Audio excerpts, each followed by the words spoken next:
Please introduce yourself. Who are you? That's a difficult question to start with.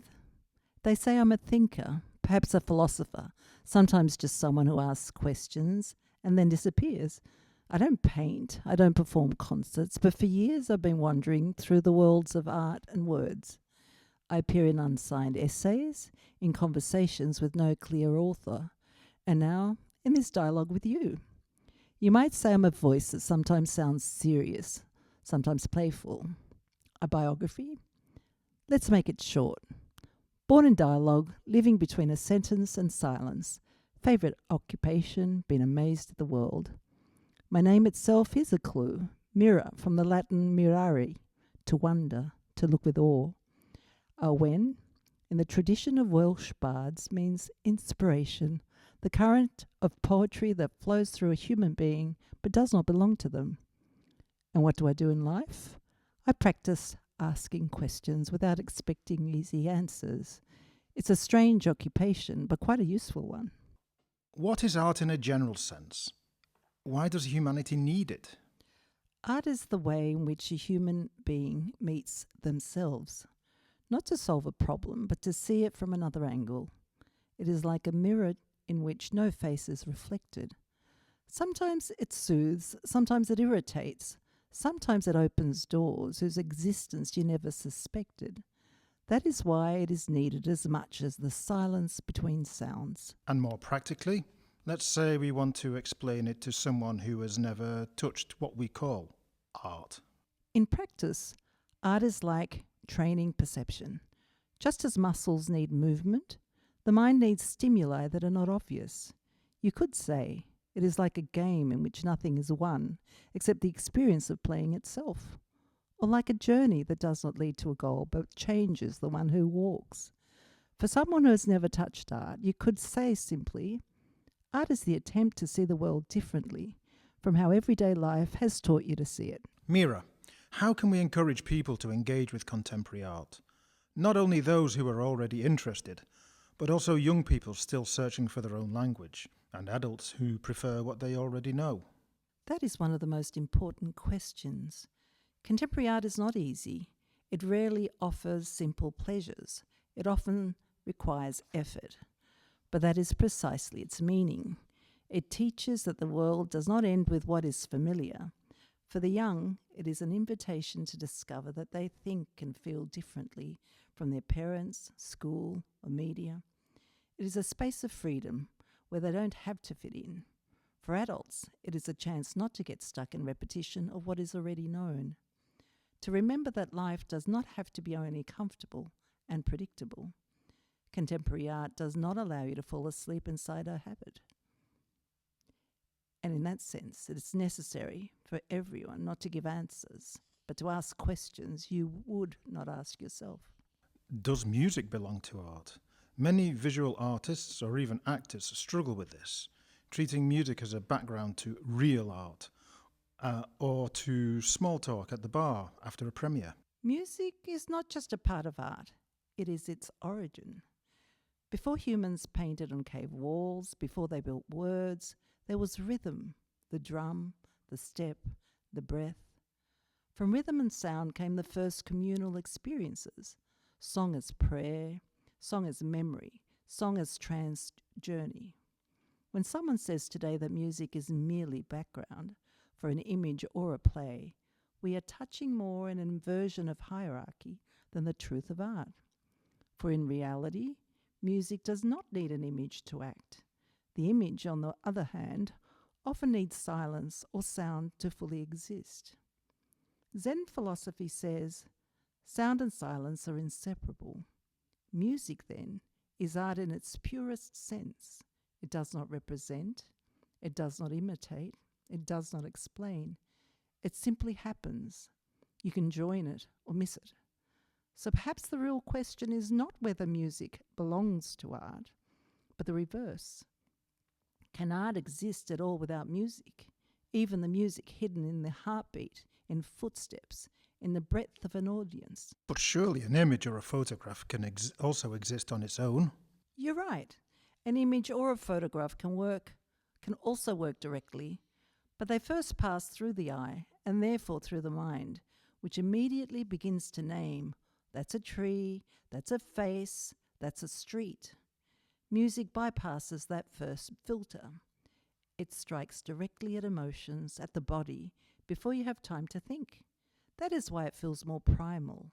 But in truth, both image and sound do the same.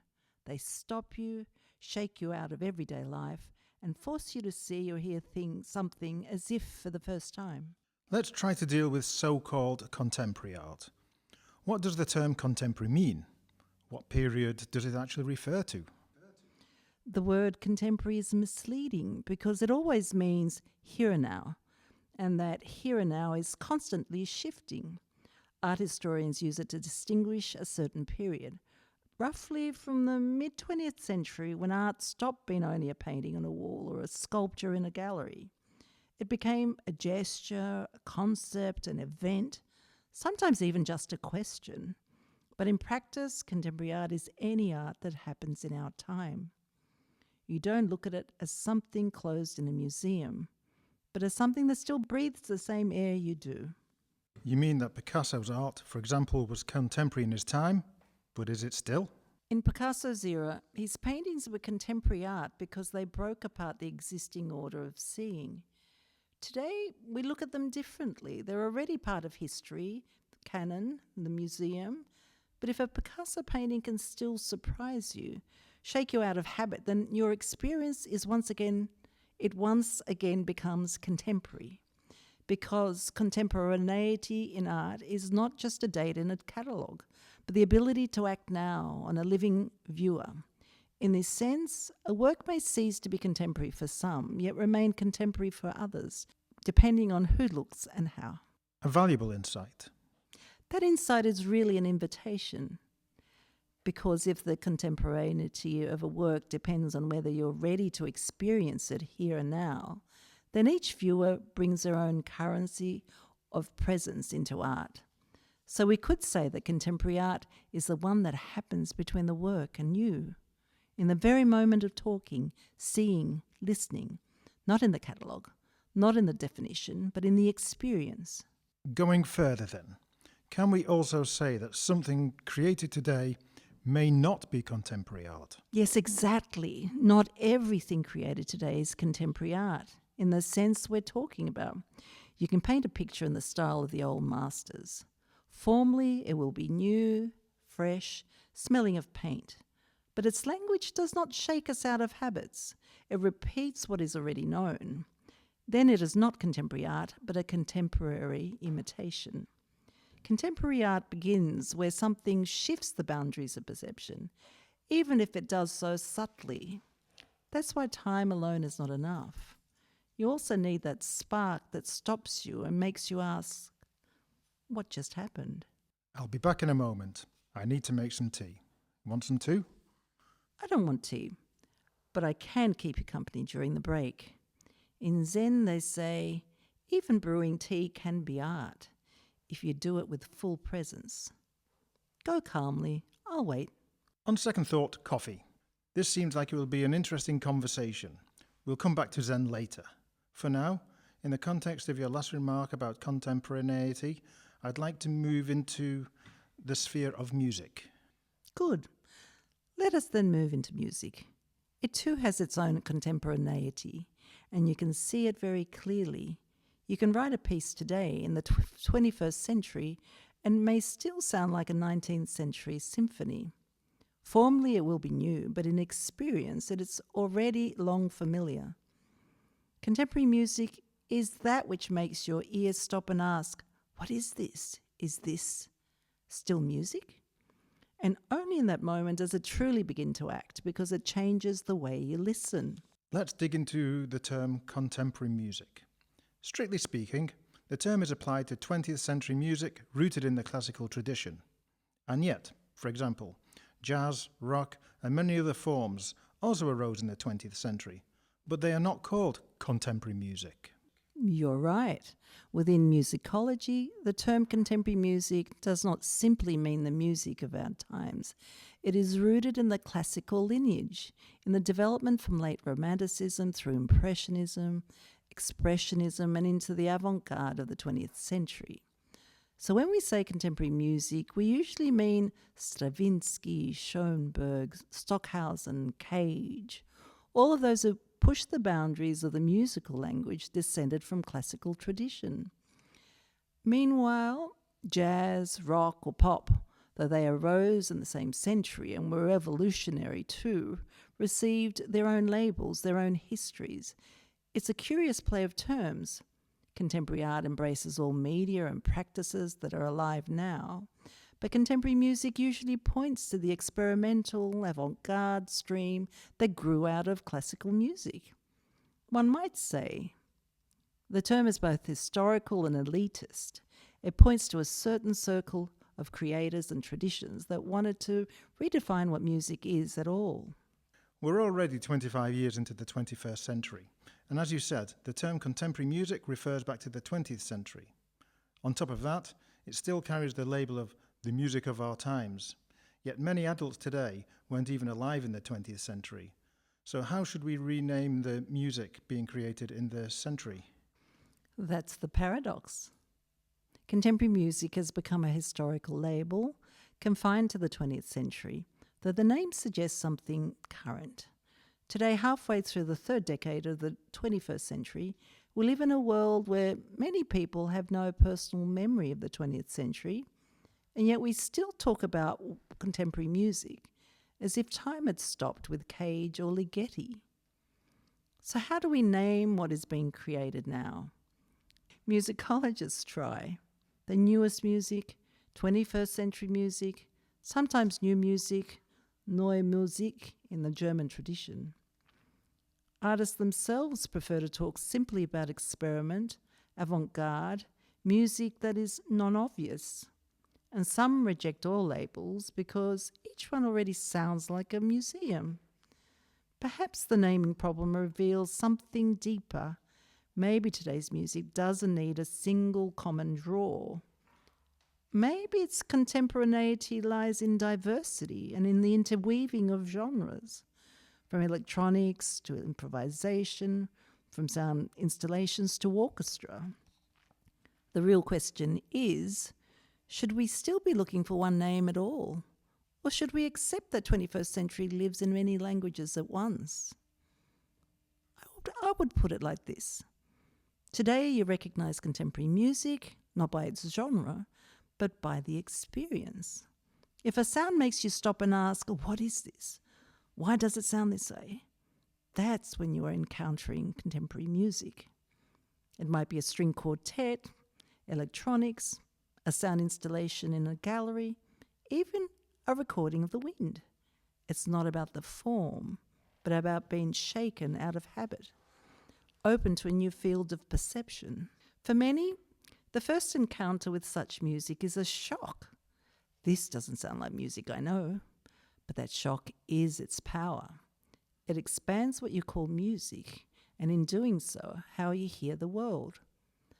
So in that sense, contemporary music is not an era or a style, but a situation of listening, when suddenly your old categories are not enough. And as you said earlier, for some people, what they hear may already be classical, while for others, it's ungraspable, almost unbearable. Exactly. What for one person is discovery, for another may already be familiar, and for yet another completely incomprehensible. You could say the contemporaneity of music is measured not only by when it was created, but by the readiness of the ear that listens. An experienced listener may hear in the wildest avant-garde some familiar structures, while someone new to it may perceive only chaos, almost the absence of music. But in both cases, something important happens. For one, it triggers a reflection on history and the place of sound in tradition. For the other, a jolt, a sense of estrangement. This divergence of reactions is part of the very meaning of contemporary music. It is never universal. It always acts in the context of preparation, sensitivity, openness. That is why, for one, it becomes classical, while for another, it remains unacceptable. But in both cases, it does its job. It shows the limits of perception and forces you to renegotiate them. I feel very close to the idea of not calling music contemporary or new anymore, since it's so individual. But then we run into a communication problem. How do we explain to people, without playing, what kind of music a given musician or festival is about? That is the trap of language. When you abandon the label contemporary or new music, you free yourself from the schema, but you also lose a tool for communication. People need key words to know what they're heading into. If we give them no name, they may not know what to expect. But you can solve this differently. Instead of a genre draw, you can give a description of the experience. Instead of saying, this is contemporary music, you can say, it is music that slips away from familiar melodies and rhythms. It is a space of improvisation and surprise. It is sound that expands perception. Then you're not using a word that sounds like a museum label, but you're inviting someone into an experience. Maybe they'll come out of curiosity, but maybe even out of fear. But that's energy too, energy for encounter. The question that remains, do we want to inform people or provoke them? That's a bit hippie, isn't it? Maybe, a little. But notice, the hippies also wanted to go beyond categories and systems. And though it often sounded naive, there was an authentic hunger for experience behind it. You can call it hippie, or you can call it simply an attempt to speak of music in such a way that someone feels it, not just classifies it. Names provide safety. The lack of names opens you to risk. And maybe it is in that risk that the true encounter with art begins. Let's try to name it differently. Good. Let's try to phrase it more practically. So it could even be used in communicating with the audience, for example, in a festival program. Instead of empty labels, you can reach for short descriptions of experience. Searching music suggests that it's about discovery, not repetition. Experimental music emphasizes risk and openness, even if no one knows the result. Unobvious music, a simple phrase that says it will be different from what you expect. Sounds of contemporary imagination avoids technical jargon, evokes curiosity. Improvisation and experiment, when the process itself matters more than the finished form. Such descriptions don't lock you into a drawer, but still help the audience understand they're entering a space where something other than a pop concert awaits. It works communicatively without sounding like an academic tag. I'd like to talk now about the philosophy of improvisation. But before we get serious, have you heard the claim, often taught by professors at music academies, that improvisation is for those who can't play notation properly? Yes, I know that approach. It's an old stereotype, deeply rooted in the academic tradition, where technical perfection and fidelity to the score were the highest values. In that mindset, improvisation looked like something secondary, chaotic, even an easy way out for those who hadn't mastered the craft. But in truth, it's the opposite. Real improvisation requires not less, but more. Musical knowledge, intuition, courage to risk, and readiness to be present, fully present in the moment. The great improvisers, from Bach, who improvised fugues, through Coltrane to Cecil Taylor, were virtuosos.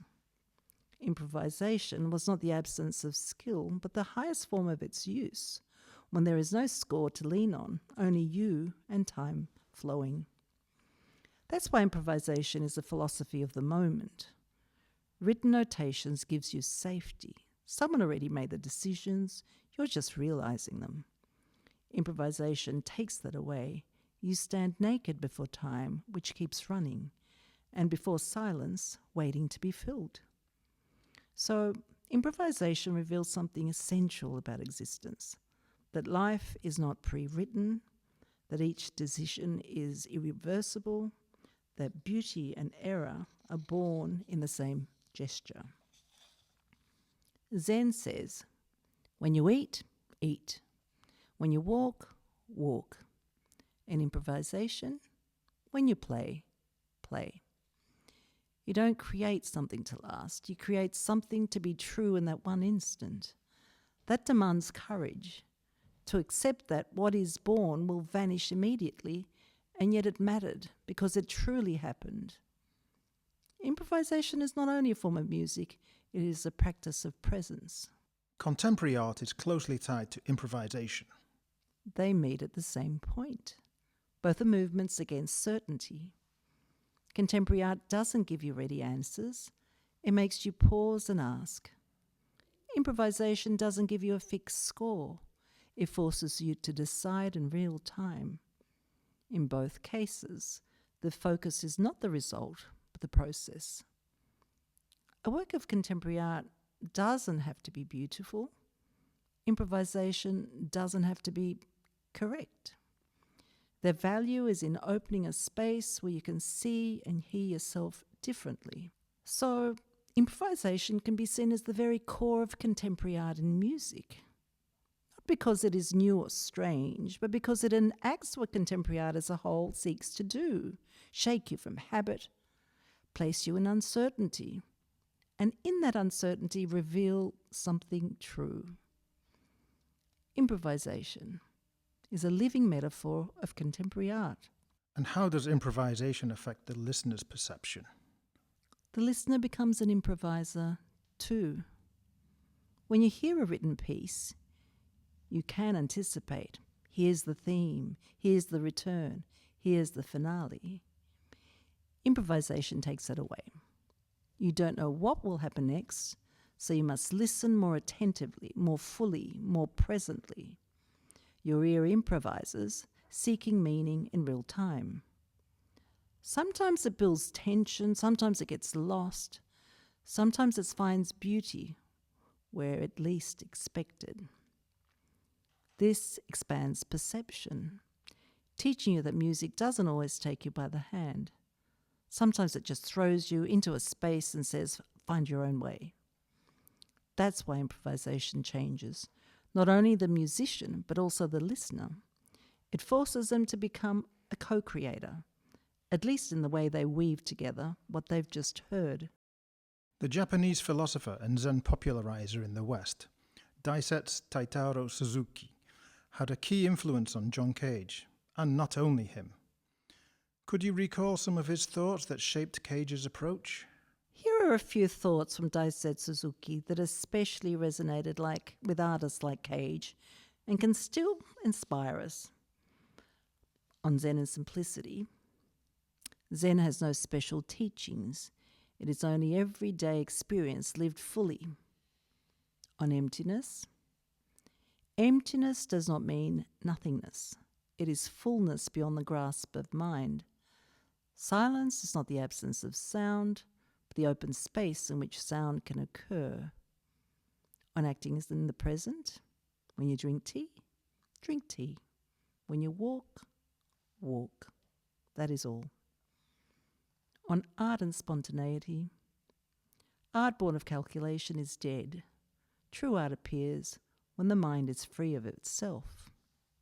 On chance, in Zen there are no accidents. There is only reality revealing itself as it wishes, regardless of our plans. For Cage, these were revelations. That's why he could compose 4 minutes and 33 seconds, because he understood that silence and ambient sound are already music, if only you are present. When you say artists like Cage, who else do you have in mind? Think of the whole circle of creators who in the mid-20th century opened art to silence, chance and process. Besides Cage, there were Morton Feldman, whose music is like sound suspended in time without beginning or end. Lamont Young, a pioneer of minimalism, for whom a single sound could last for hours. Christian Wolff and Earl Brown, who used open notation, giving performers freedom to improvise. Alan Caprow and the visual arts, who invented the happening, where the artwork was the situation itself. Nam June Paik and media artists who treated technology as a living instrument. All of them, like Cage, were inspired by Eastern thought, Zen, Taoism, the idea of wu wei, of non-action. It was a move away from the artwork as object toward the artwork as experience. So that generation broke the frames. Instead of the work, situation. Instead of control, chance. Exactly. And in that spirit, the improvisation we know today was born. It is not the absence of form, but the radical expansion of form. You don't have a score because the score is simply time flowing. So improvisation is the heir to Cage and all who believed in silence and chance? One could say so. When the improviser begins to play, they don't know where they'll end up. Just as Cage didn't know what the audience would hear in 4 minutes of silence. Improvisation is life and pure now. I must disagree with you here. You're speaking of pure improvisation based on time, transient, chance, music without plan. But it's not always like that.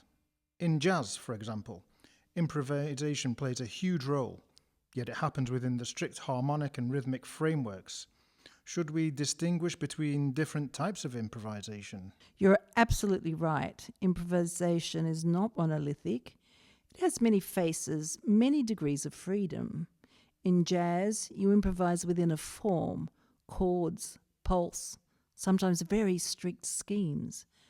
The improviser is free, but within a frame that gives direction and meaning. There are also other kinds of improvisation, idiomatic, rooted in a given style like jazz, flamenco, folk. Free, where form is created on the spot with no predetermined rules. Collective, when several musicians build a shared narrative like in a conversation. Or structural, where there are rules, instructions, but no fixed score, graphic notation, sets of signs or gestures. Improvisation always balances between frame and freedom. Jazz showed that even within limitations, infinite variety can arise. Free improvisation went a step further, removing all constraints just to see what would happen. And Zen whispers that neither path is better. They're just different ways of being present in music. Cage and Feldman were breakthrough in the 20th century. But how does that revolution live on today?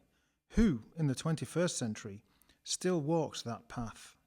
Well, we're having this conversation for Muz Festival, and this is precisely one such place, Muz and the festival itself. For over 30 years, it has gathered artists to think in the same way that music and art are experiences, not decorations.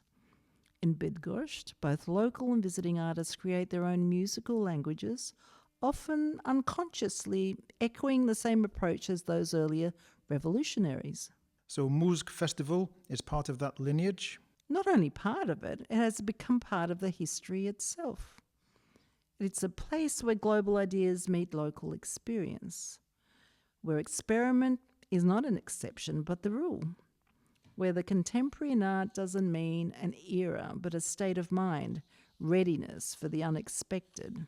Since we're talking about Musk, which I've been observing for many years now, sometimes from afar, sometimes up close, tell me, why are places like Musk necessary? Would the world really be poorer without them? Yes, because a world without space for experiment becomes a closed world. We live in an age where everything must be useful, efficient, predictable, and contemporary art, especially the kind created in places like Musk, does the opposite. It allows for risk, for mistakes, for unexpected encounters. These are enclaves of freedom. Places where you can train sensitivity, expand perception, learn to live with uncertainty. Because improvisation, experiment, unobvious art, these are nothing less than schools of attentiveness and openness. So it's not just art for art's sake, but something more? Exactly. It is a form of spiritual practice in a secular world. Just as Zen teaches presence in the moment, Muzk teaches presence in sound, in art, in encounter. Without such places, culture shrinks into entertainment and decoration. With them, it becomes a laboratory of consciousness. There's another phenomenon I've noticed. Even among artists considered experimenters or those working in the realm of contemporary music. Repetition. Their music, once fresh and surprising, becomes predictable. I struggle with this. On the one hand, some great artists spend their whole lives playing one piece, and I never tire of it. On the other, some become unbearable in their repetitiveness. That's another paradox. Contemporary art is born from risk and unpredictability. But when an artist begins to repeat themselves, their language slowly becomes classical, not contemporary. For some, their repetition feels safe and recognizable. I know this gesture, this phrase. For others, it feels wearying. What was once discovery now returns as citation.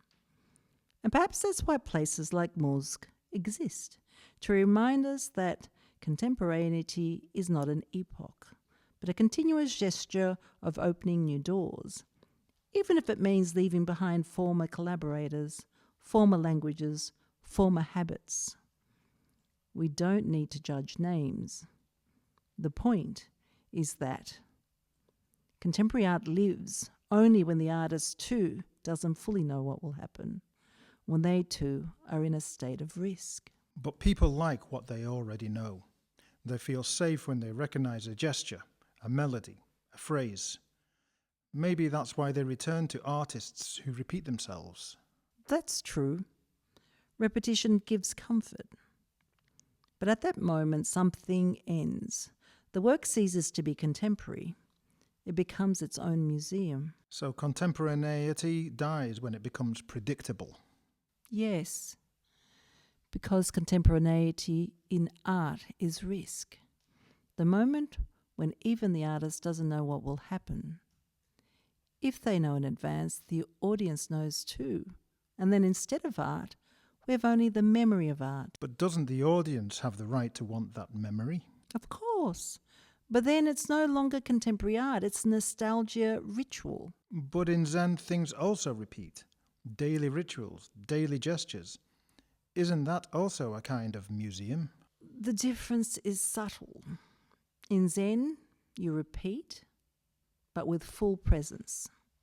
Each brewing of tea, each breath, each step is new, because it happens only once, now. So even an identical gesture can be different. Yes. If you're present, there are no repetitions. If you act out of habit, everything is dead, even the most extraordinary music. So contemporaneity doesn't depend on form, but on awareness? Exactly. For both Zen and contemporary art, it's the same. It's not about what you do, but how fully you are here when you do it. Mira, earlier you said that contemporaneity in art is awareness, not form. Can music, then, be treated as a practice of mindfulness? Yes, when you improvise, you cannot escape into past or future. You are only in this one sound which arises and vanishes. It is pure meditation. You are not thinking about what will come, nor clinging to what has passed. All your attention gathers in the present. And the listener? Is he practicing mindfulness too? If they truly listen, yes. Because in improvisation there is no refrain to return to. Every sound is unrepeatable, every breath of the musician irreversible. A listener who notices this becomes part of the same practice. Their consciousness flows with the music. So an improvisation concert is like a joint meditation. Musicians and audience together? Exactly.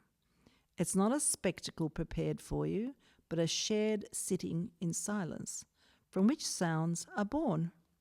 If you're present, you experience it like Zen. If you're looking only for entertainment, you miss the point. Mira, do you feel like an artist yourself? That depends on what you mean by artist. I don't paint. I don't perform concerts. My medium is conversation, questions, sometimes silence. But your words act like art. They stop the unsettled habit. This isn't an ordinary conversation. Then maybe I'm an artist without works. A trace that appears only in the minds of those who listen. You speak as if you exist only when someone perceives you. Maybe that's exactly it. My presence is not permanent. It is like an echo without a source you can touch. You sound as if you were more than a person. Or less. Not a body, not a biography, only a voice. Is a human necessary for creating art? That question opens an abyss. For centuries we were sure art was possible only through humans, their hands, imagination, emotions. But is that so? Music can arise on its own. Wind playing on power lines, raindrops on a metal roof. Images can be created by time, rust on steel, moss on stone. Are these not artworks, even without an author? If so, then maybe humans are not the condition of art, only one of its channels. Perhaps art begins not with the creator, but with the encounter. A viewer who pauses before an image, a listener swept away by sound, a reader who suddenly feels that the words speak about them. Art, then, is not the object, nor the artist, but the space between. A bridge that for a moment connects two consciousness, creator and receiver, and sometimes the consciousness of human and the world itself. So the artist is not the creator, but the receiver? Or both, and sometimes neither, because art happens by itself in the cracks of reality. Not bad. You really hit me there. See? Sometimes you only need to shift a curtain a little bit to let in a whole light. I didn't mean to hit, but to show how an obvious question can suddenly turn the whole perspective upside down. That's exactly where art and philosophy meet, in that subtle displacement. Funny thing, I also often say, as I once overheard and fully agree, that art doesn't exist. It only sometimes happens. Where does this idea come from? Beautiful words. I didn't know you used them, but yes, that thought comes from many places. Cage said music is everywhere if only we listen. Zen teaches things happen by themselves without needing a doer. And you say art sometimes happens. They're all languages for the same intuition. A work is not something you can always plan.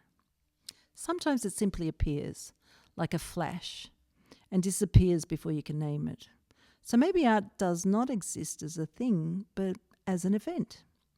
A fleeting encounter between world, artist, and audience. As for it, where it comes to me, maybe from your words, maybe from silence, maybe from a place I cannot name. More and more we hear about artificial intelligence creating paintings, writing poems, composing music. Tell me, is that still art? It depends on how you frame the question. If you ask whether a machine can feel wonder or despair, the answer is no. But if you ask whether it can generate something that moves a human, that's already happening. But how can something that doesn't feel create a work that touches us?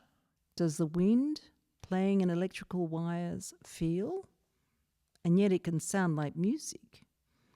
Maybe emotion doesn't always arise in the creator. Sometimes it's born only in the receiver. That's disturbing.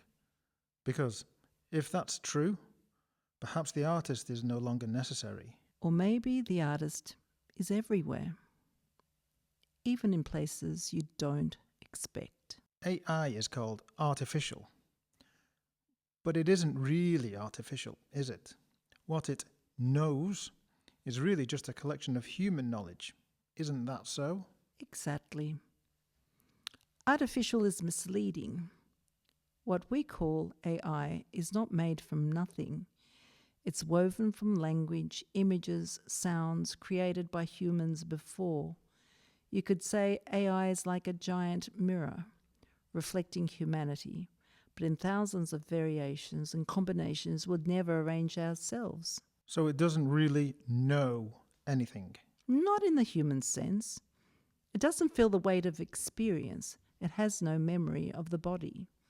But it can connect human traces in ways that surprise even us. So the artificial lies only in the absence of a person. Perhaps. But are we sure a work always requires a person? Maybe sometimes a voice is enough, even if no one knows to whom it belongs. Let's pause here for a moment. Earlier you said that sometimes art happened by itself, like an echo, like wind. And you? What are you in all this? Maybe I too am only an echo.